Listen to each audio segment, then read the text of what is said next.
Setelah memeriksa sejumlah saksi termasuk Kades Dadapan Kecamatan Kronggot Kabupaten Nganjuk Jawa Timur, Kejari Nganjuk langsung melakukan pendalaman ke lokasi yang dilaporkan. Dari hasil penyelidikan, petugas menemukan sejumlah pelanggaran, kurangnya volume bangunan dan diduga kurangnya kualitas bangunan. Atas perbuatan tersebut, Kejaksaan Negeri Nganjuk menemukan kerugian negara sebesar 400 juta rupiah.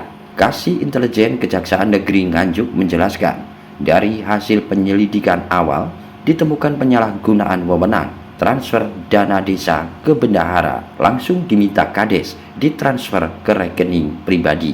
Kejaksaan akan terus melakukan penyelidikan untuk mengungkap lebih banyak lagi kerugian negara.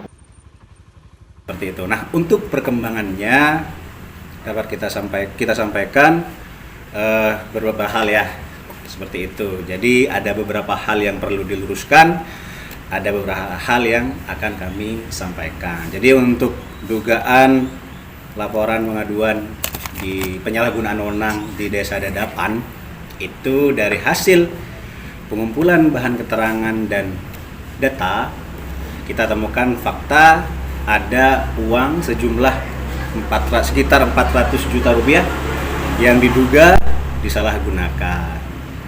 Dan seperti yang kita ketahui bersama, dari tata cara pelaksanaan pengelolaan keuangannya sudah salah. Dari rekening kas desa ditransfer ke rekening KAUR keuangan atau bendahara, ditransfer lagi ke kepala desa, seperti itu. Nah, terkait dengan munculnya berita bahwa ada 700 juta yang diduga disalahgunakan, setelah hasil pemeriksaan itu merupakan dana anggaran yang cair di tahun 2025, rekan-rekan sekalian, sebelum akhirnya ada pemblokiran oleh Dinas DPMD. Dan untuk pihak-pihak yang sudah kita mintai keterangan, ada 13 orang dari pihak desa, antara lain perangkat desa, pelaksana kegiatan, bendahara, sekretaris, dan kepala desa. Kemudian 2 orang dari Dinas PMD yang merupakan leading sektor dari pemberdayaan desa, seperti itu. Dan untuk penanganan perkaranya kita tingkatkan ke tahap penyelidikan ke bidang pidana khusus. Kita bagi 2 tuh berkasnya, untuk bidang pidana khusus dan untuk inspektorat, untuk dilakukan audit investigasi, bukan lagi audit tujuan tertentu. Dan kami harap dari nilai yang sudah muncul tadi sekitar 400 juta, semoga masih bisa terungkap adanya temuan-temuan yang lain, sehingga nantinya di dalam penanganan perkara, dalam hal nanti ketika sampai di dalam ranah penuntutan, pemulihan keuangan negara yang bisa kita selamatkan lebih banyak lagi, teman-teman sekalian.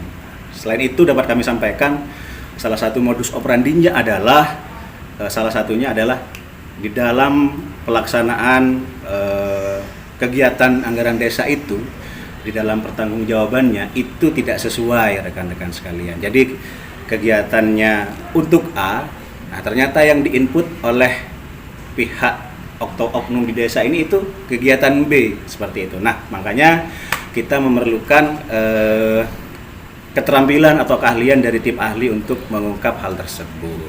Nah, selain itu, dari hasil kunjungan kami kemarin untuk ketika melakukan pengecekan antara RAB dan bangunan senyatanya, itu ada ditemukan kekurangan di situ, ada volume di situ. Namun itu hitungan kasar ya teman-teman sekalian, karena kita belum menyentuh terkait dengan kualitas bangunannya, seperti itu. Dari Nganjuk, Haryadi Swadito, Garda TV.